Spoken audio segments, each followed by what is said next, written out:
ಕರ್ಕಟಕ ರಾಶಿಯವರಿಗೆ ವಾರದ ಆದಿಯಲ್ಲಿ ಗೃಹಾಲಂಕಾರ, ವಾಹನ ಕ್ಷೇತ್ರದಲ್ಲಿ ಲಾಭ, ಹಣ್ಣು ಹೂವು ವಸ್ತ್ರ ವ್ಯಾಪಾರಿಗಳಿಗಂತೂ ಬಹಳ ವಿಶೇಷವಾದ ದಿಗ್ಬಲ ಅಲ್ಲಿ ಶುಕ್ರನಿಗೆ. ಈ ಕಾರಣದಿಂದಾಗಿ ಕೃಷಿ ಮಾರುಕಟ್ಟೆಗಳಿರ್ತಕ್ಕಂಥವ್ರಾಗಬಹುದು. ಹಾಲು ಹೈನು ಬಹಳ ಮುಖ್ಯವಾಗಿ ಅವರಿಗೆ ತುಂಬ ಚೆನ್ನಾಗಿದೆ. ದಾಂಪತ್ಯದಲ್ಲಿ ಅನ್ಯೋನ್ಯತೆ, ವಾರದ ವ್ಯಾಪಾರದಲ್ಲಿ ಬಹಳ ವಿಶೇಷವಾದ ಇದೆ. ಅಲ್ಲಿ ಹಾಲು ಹೈನುಗಾರರಿಗೆ ಪುಷ್ಪೋದ್ಯಮ ಮತ್ತು ಹಣ್ಣು ಹೂವು ಈ ಕ್ಷೇತ್ರಗಳಲ್ಲಿರೋರಿಗೆಲ್ಲ ತುಂಬ ಚೆನ್ನಾಗಿದೆ. ಮತ್ತು ಬುಧ ಯಥಾ ಪ್ರಕಾರ ಶಿಲ್ಪಶಾಸ್ತ್ರ, ಕಲೆ, ರಂಗಕರ್ಮ, ಇನ್ಯಾವುದೋ ಸೆಟ್ ಡಿಸೈನಿಂಗ್ ಅಂತೀವಲ್ಲ ಅವುಗಳಿಗೆ ಸಂಬಂಧಿಸಿದಾಗೆ ಗ್ರಾಫಿಕ್ಸ್ ರಿಲೇಟೆಡ್ ಆಗಿರಬಹುದು. ಈ ಎಲ್ಲ ಕ್ಷೇತ್ರದವರಿಗೆ ನನಗೆ ಹೇಳಕ್ಕೆ ಇಲ್ಲಿ ಪಟ್ಟಿ ಮಾಡ್ಕೊಳ್ಳೋಕ್ಕೆ ಕಡಿಮೆ ಅವಕಾಶ ಇದೆ. ಹೀಗಾಗಿ ಇದೆಲ್ಲ ಅಂತಂದಾಗ ನೀವು ಇನ್ಯಾವುದನ್ನು ಸೇರಿಸಬಹುದು ಅಂತ ನೀವೇ ಸ್ವಲ್ಪ ಆಲೋಚನೆ ಮಾಡಿ. ನಿಮಗೆ ಆ ಜಾಣ್ಮೆ ತುಂಬ ಚೆನ್ನಾಗಿದೆ, ನನಗೆ ಗೊತ್ತಿದೆ.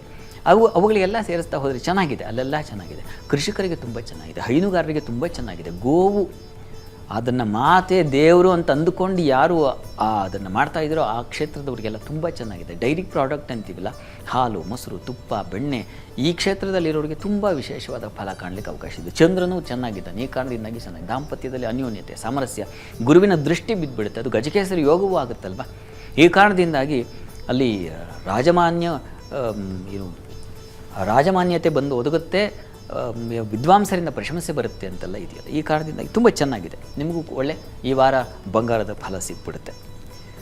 ಇನ್ನು ವಾರದ ಅಂತ್ಯ ಗಮನಿಸೋಣ.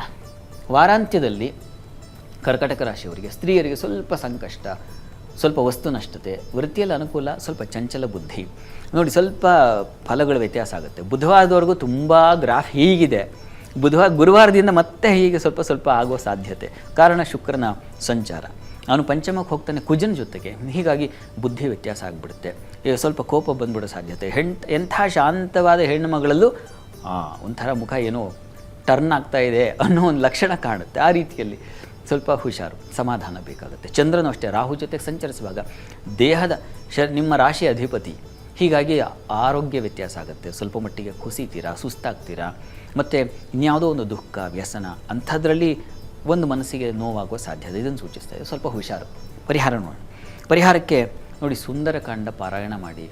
ತುಂಬ ತುಂಬ ತುಂಬ ನಿಮ್ಮ ನೋಡಿ ಮನಸ್ಸಿಗೆ ಎಷ್ಟು ಸಮಾಧಾನ ಆಗುತ್ತೆ ಅಂತ ಗಮನಿಸಿ.